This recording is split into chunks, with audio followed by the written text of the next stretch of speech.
Good morning, good morning, good morning, or good afternoon, good day, wherever you are. I hope you find it in a space of goodness. I am Carol C.C. Miller, your positive life strategist, peace activator, and global hugger, coming to you with another episode of Embrace Your Life Chat, where the intention is to heighten celebrations and lessen sorrows through a positive focus.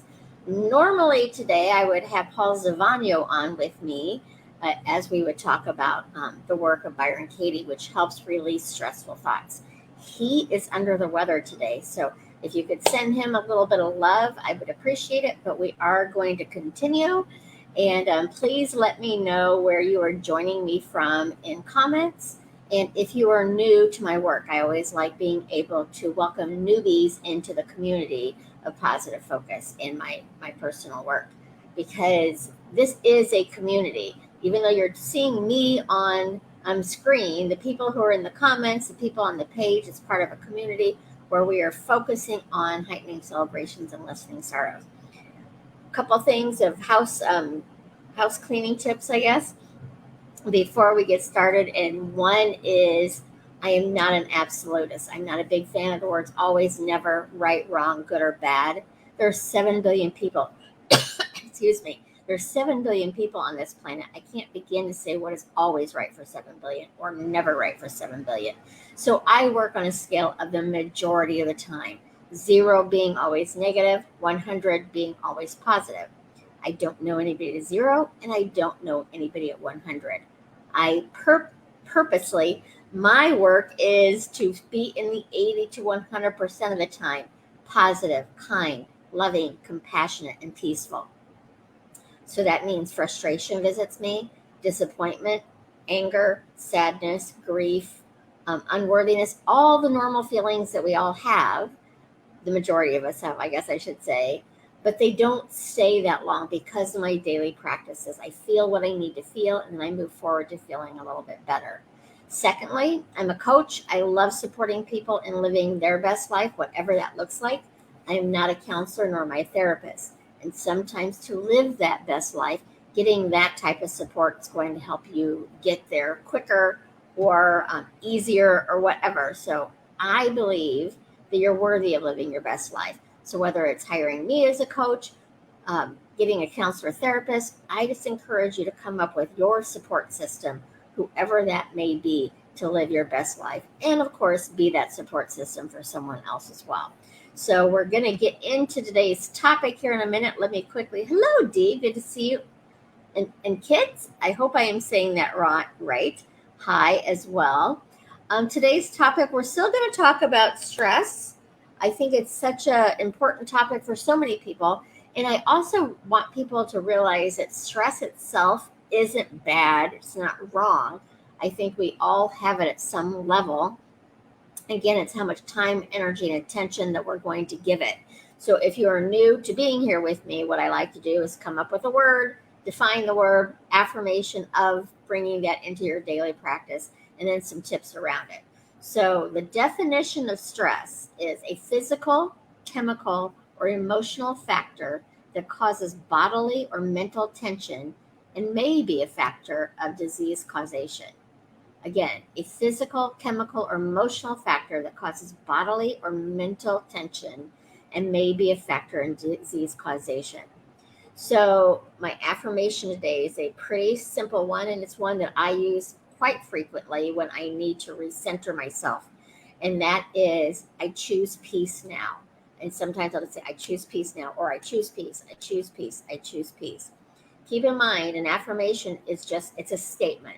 It can be positive and it can be negative. So when we talk about affirmations, the work I do is to use positive affirmations. However, a positive affirmation, I am choosing peace, is positive. I'm pretty sure everyone would agree that that is a positive statement. However, in this moment, if I'm angry about something, disappointed, afraid, worried, any of those other lower energy, what I don't want feelings to be in me right now, I could say I'm choosing peace, and the immediate response in my head would be, no, you're not. you're mad right now. No, you're not. You're disappointed right now. You're frustrated right now. You're not choosing peace when you're in anger, frustration, sadness, or any of those things. Again, they are not wrong to feel, but you're not choosing peace in those moments.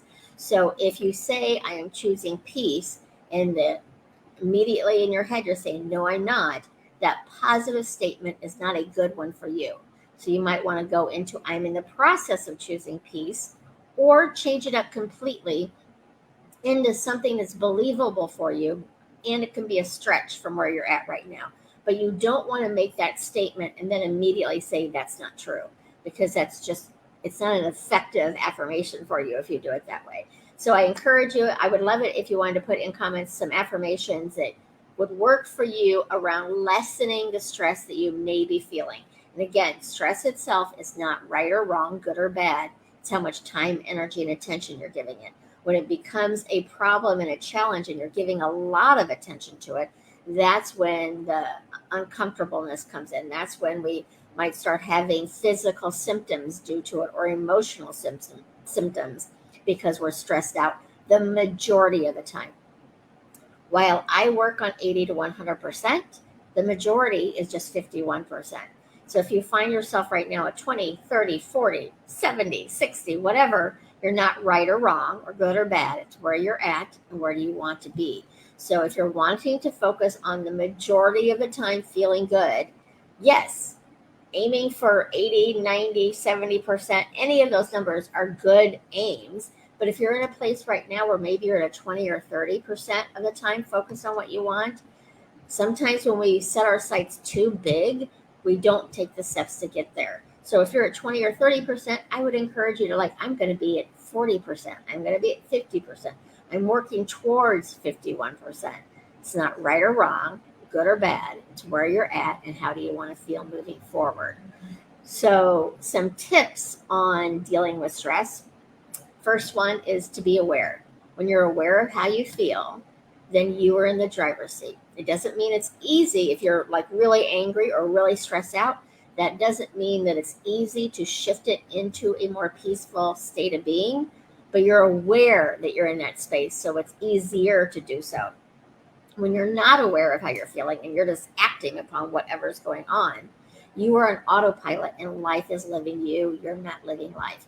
So awareness is a key thing in pretty much most things that we do to move forward. You need to be aware of how you feel. Does it feel good? Stay on course. Does it not feel good? Do you need to stay there for a while and still feel it? Or are you ready to move forward to feeling a little bit better? Gratitude is a great way to stay into awareness, a presence of where you are right now. Is to being grateful what's going on in your current life. And sometimes when we're having a hard time, finding that gratitude is difficult, and yet it's still there. You might be grateful that you have a warm bed to sleep in. You might be grateful that you're breathing. I don't know about you, but I don't tell my body to breathe. It just doesn't. My heart just beats. And for people who need that assistance, there is medical prevention to allow people to breathe easier and for their hearts to work better. So you might be thankful that that is there for you as well. Next tip is to breathe. And I would say the majority of us, and I have not done any education on breathing. There is a lot of modalities to help people breathe better. I have not studied them, so this is just an opinion of mine. But I think most of us from the work I have done, we're shallow breathers. We don't take a lot of deep breaths anyway.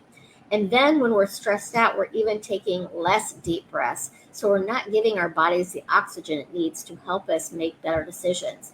So I encourage you when you're feeling that stress, and again, it's the awareness. If you're not aware of how you feel, then how would you even know to say, okay, I need to step back. I need to take some deep breaths. But take some deep breaths in where you're counting to 4 slowly, like 1001, 1002, 1003, 1004. Inhale through your nose at a count of 4.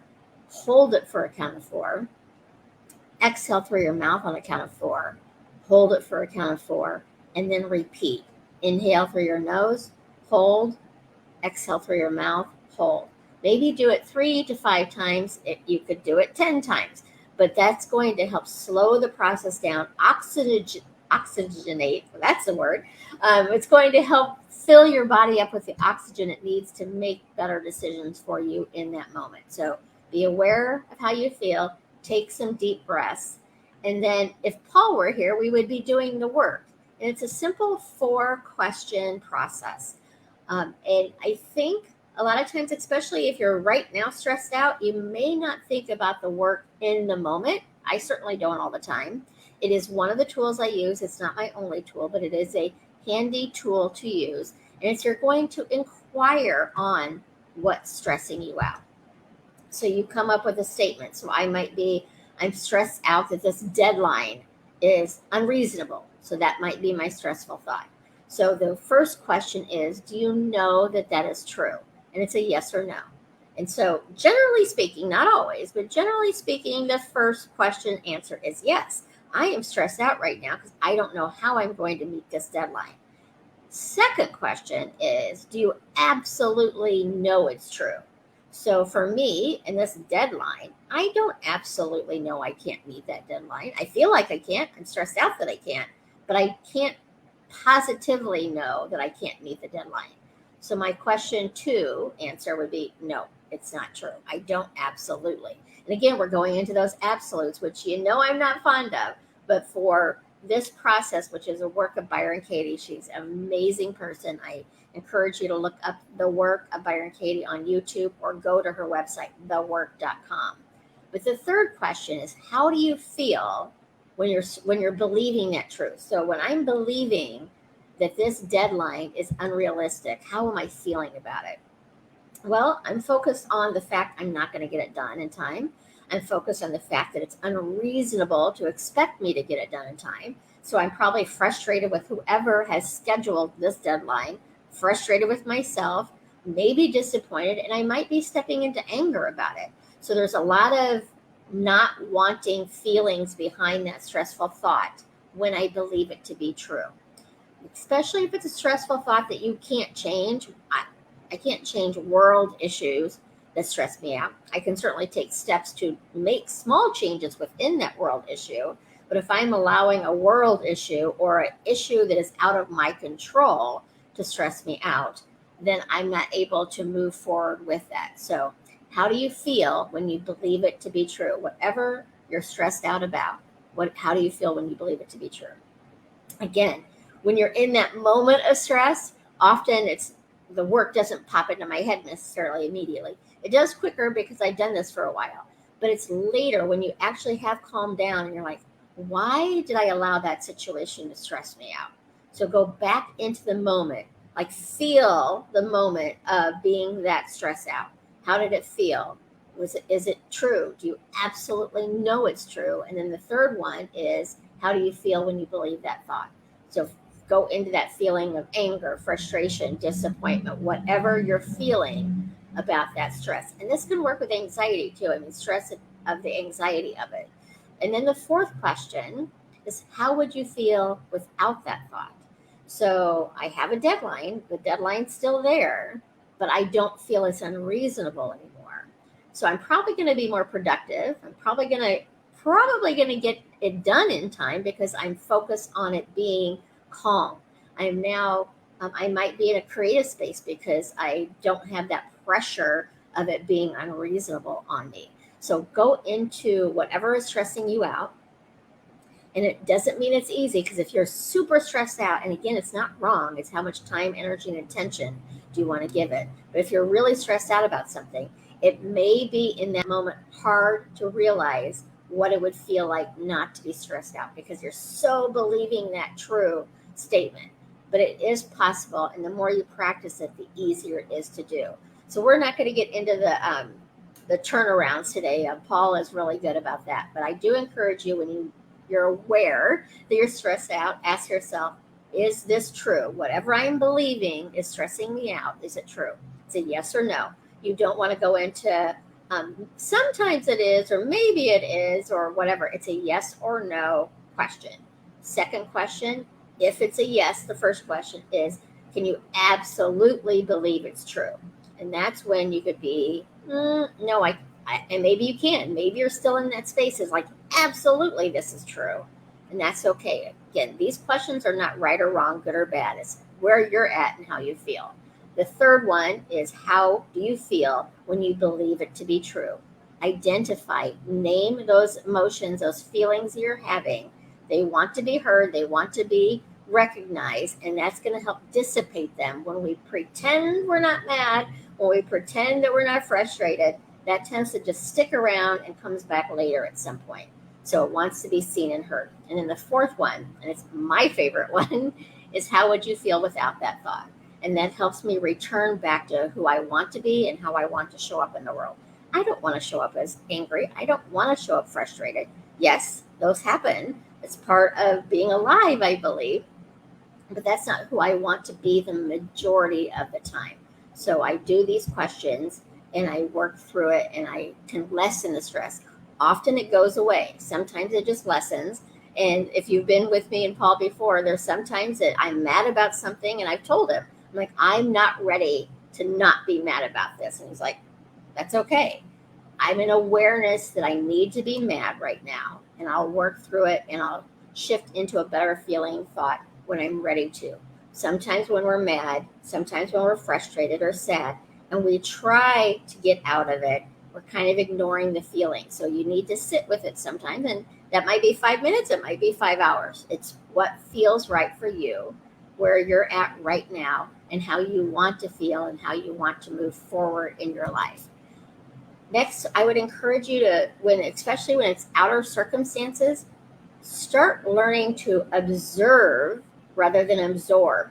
We may see something that we don't like, and we start absorbing that into us, and it becomes part of us rather than observing it. When we're in observation mode, we tend to be able to focus on the solutions and look for solutions. When we're absorbing in the hurt, the anger, the pain.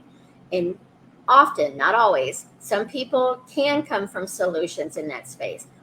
Often that space of the pain, the hurt, the anger is focused on blame, shame, and complaint rather than love, kindness, compassion, and solutions. So look at, how can I observe what's going on rather than absorbing what's going on. And then lastly, be gentle with yourselves. I don't know of anybody who is positive, happy, compassionate, loving, kind, peaceful all the time. But the more you practice it, the easier it is to be that the majority of the time. Be gentle with yourself when you have normal human emotions, because I don't know of anybody who doesn't experience anger. I don't know of anybody who doesn't experience sadness or disappointment or frustration.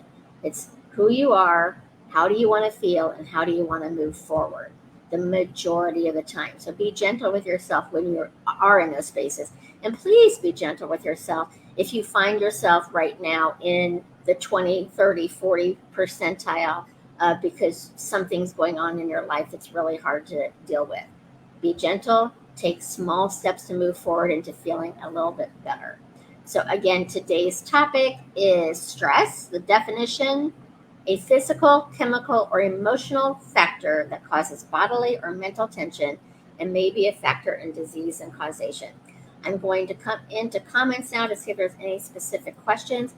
Of course, I'm going to end it talking about my Global Hug event that is coming up in 2 months, September 9th through the 11th. So I want to make sure everybody's aware of it. And I really hope that you consider signing up to join me wherever you are. And if you would share it with other people around the world, that would be great as well.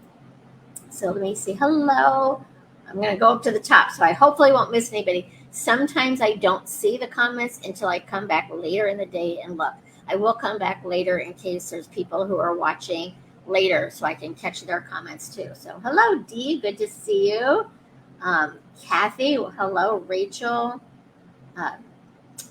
Waving my flag. I'm not sure what that is, Rachel, but wave it away. Heather from Texas. Hello. Steve from Germany. Good to have you here. I see lots of my regulars are here. Everything will work out in the end. I like that one, Heather. And I think everything will work out in the end. For some people that doesn't work, but it's also if you're open to it working out differently than you think it will work out. I've certainly had situations in my life that I wanted to work out this way. And I planned for it to work out this way, and ultimately it did not work out that way. But when I looked at the journey to get there, it's like, oh, really, this way is either better or there is a reason it didn't work out that way. So life is going to have disappointments, and it's how you move forward and move through it rather than pretending it didn't happen too. But I do like that one. Everything will work out in the end. I'm going to get to 55% by the end of the day. Heather, wonderful goal.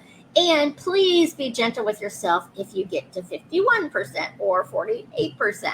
But it's good to focus on where you want to be rather than focusing on maybe where you are right now. I'm thankful for caring people. Caring people are awesome. I will be happy today by spending time creating more art. I love that, Kathy. Creating and journaling reduces my stress. And those are wonderful things to do. So that's a good thing to think about when you're feeling stressed. What can you do? Take a walk, get out into nature. I usually have music playing, whether I'm happy, sad, or whatever, but listening to music that uplifts me is something that works for me.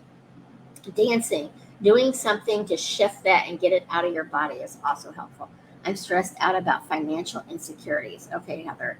Maybe we'll talk about that another day as well, because I think that that's something that a lot of people couldn't feel around. Mostly we're stressed out because of other reasons and what has been buried. We program ourselves to be stressed because of our denial. Uh, yeah, I think that that is true, Diane. And I think a lot of times um, we're not even cognizant of the fact that we're stressed out because we're just going on autopilot. Let me see here. I must admit that it's out of my comfort zone and control, but do my best to change what I can.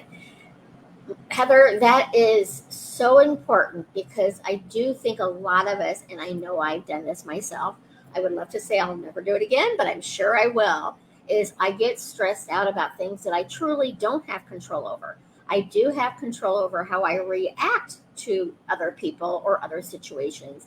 But if it's something out of my control to change, then my work is to change how I'm viewing it. And maybe it's stepping away from the situation, but it is about what can I control? How can I move through this with a little bit more grace and ease for myself and those around? So, control, maybe I'll talk about control one of these days because it's certainly, I know I like to be in control of things myself. So, hello, Wilbur from Louisiana. Yes, a peace of mind. And again, that's one of my favorite mantras to go to or affirmations. I choose peace. I choose peace. I choose peace. If I start getting frustrated about somebody or something, I choose peace. This frustration is not going to move me forward. The frustration is not going to support me in living my best life. The frustration can be a catalyst into I'm focused on what I don't want. This doesn't feel good. What will feel a little bit better? Do I need to feel frustrated for a while? Maybe I do. So I'm going to stay there.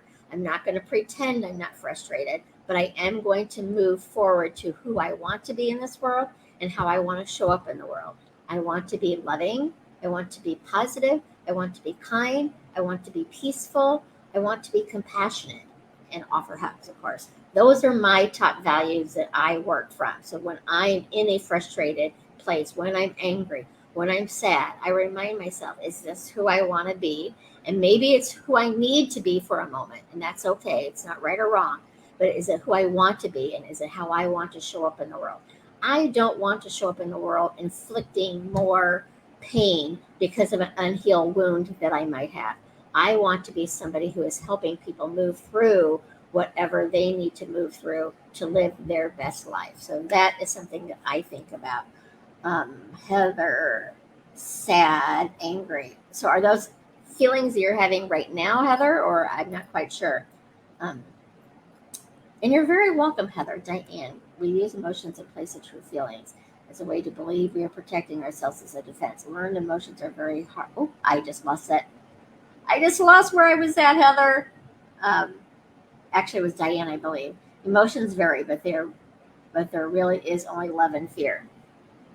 And Diane, some people say there's only love and then the return to love too. So I find it all very fascinating, and we all have different ways of looking at it. But at the end of the day, the vast majority of us, I'm not going to say everyone, because out of 7 billion people, there might be one or two people who don't desire connection, don't desire having roof over their head and food and the normal everyday securities that we need to move forward. But I do think the vast majority of us are trying to achieve that in our own way, and it may look different. Well, it does look different for different people, but at the end of the day, that's what we're working for. Kathy, do you think that being unorganized because of stress or anxiety causes more stress and anxiety?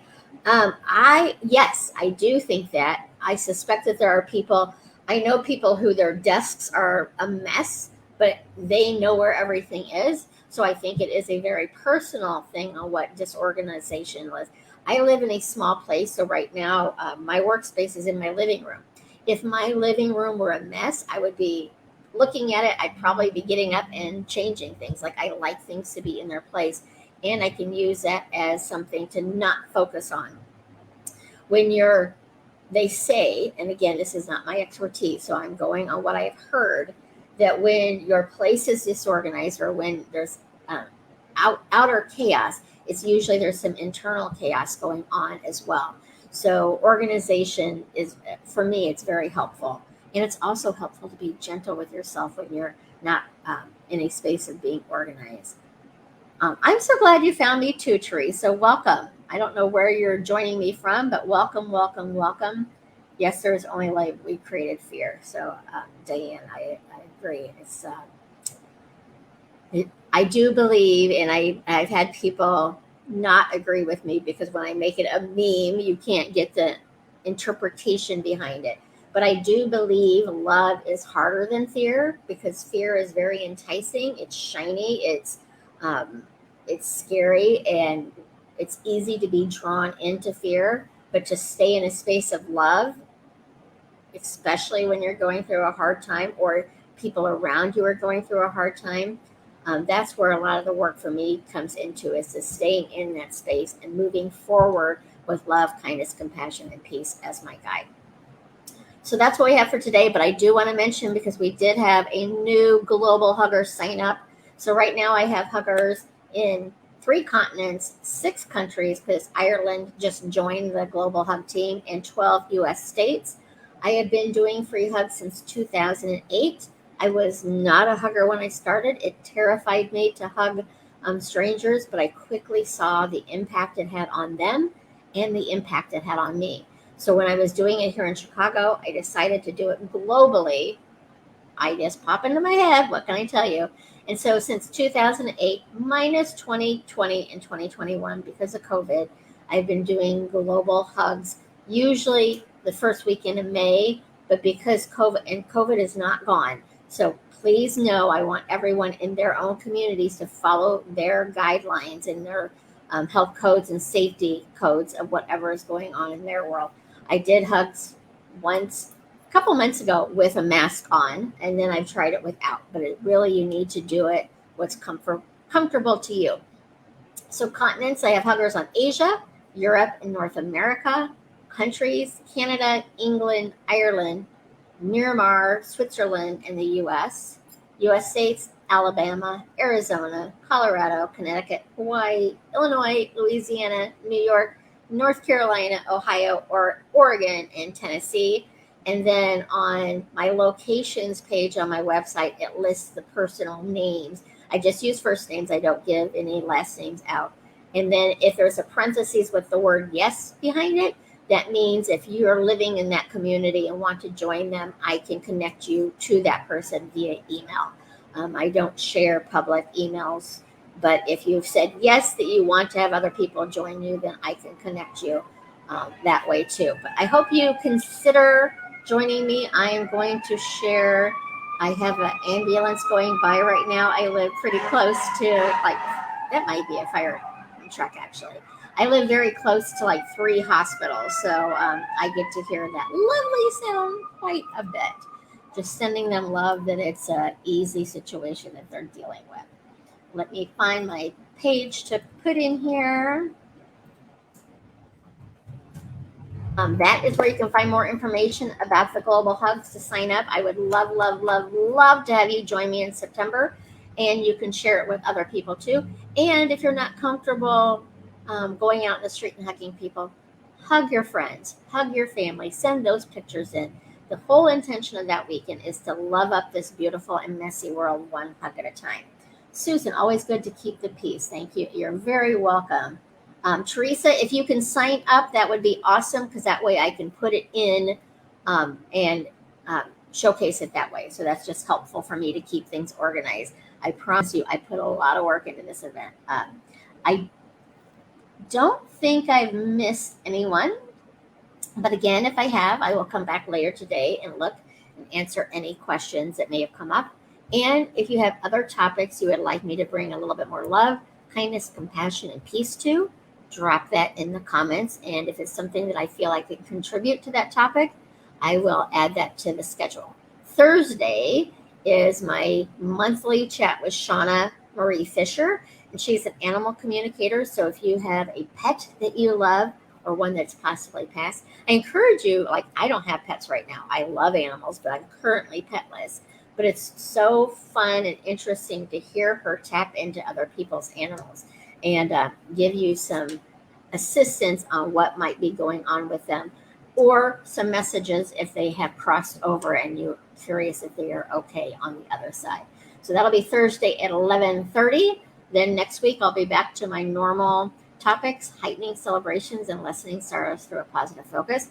Tuesdays and Thursdays here on Positive Focus, 11:30 Chicago time. So thank you so much for joining me. Remember, it's not about all or never, right or wrong. It's the majority of the time. How do you want to feel and how do you want to show up in your life today? Take care of yourselves and remember you matter. You matter to me, you matter to the world, but most importantly, you matter to you. So take care and we'll talk soon. So long for now.